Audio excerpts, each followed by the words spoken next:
మనస్ఫూర్తి పాడారండి? చేతులు చూపిస్తారా? నిజమా? ఎంతమంది ఉపవాసంతో ఉన్నారండి?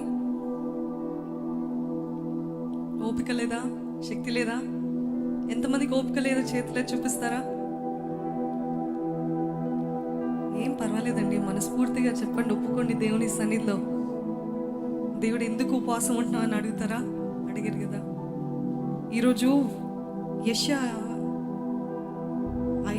58th చాప్టర్లో ఏమని రాసి ఉంటుందంటే, మీరు ఉపవాసం ఉన్నప్పుడు చాలామంది ఏం చేస్తారంట, పొడుగాటి ముఖం వేసుకుని ఏదో కోల్పోయిన వాళ్ళగా, అస్సలు ఓపిక లేనట్టుగా నీరసంగా నేను ఉపవాసం ఉన్నా అని ఎంతో వేదంతో బాధతో చెప్తారు. వాళ్ళకున్న కష్టాలు బట్టి కాదు, ఆకలి బట్టి కదా.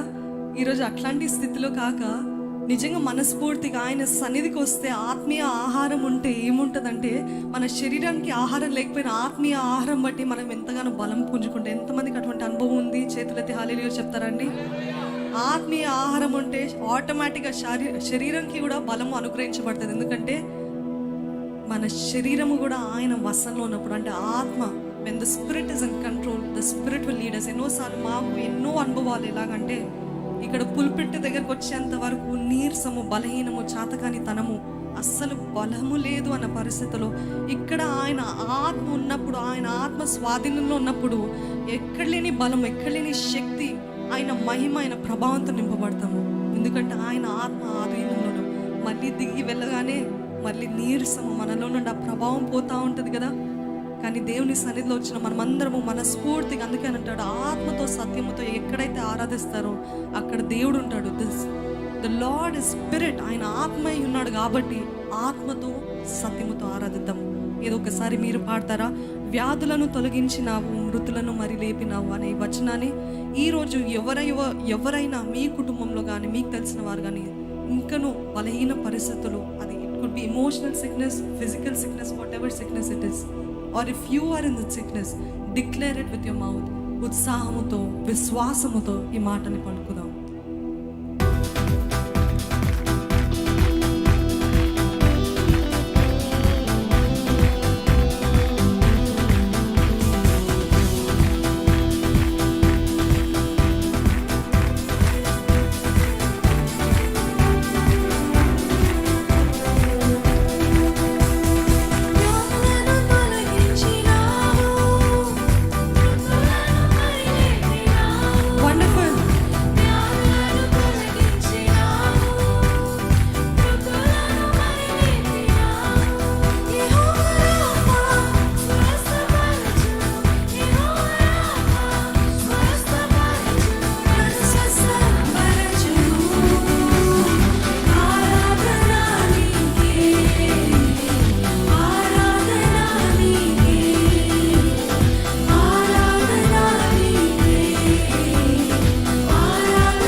గట్టిగా 3 సార్లు బిగ్గరగా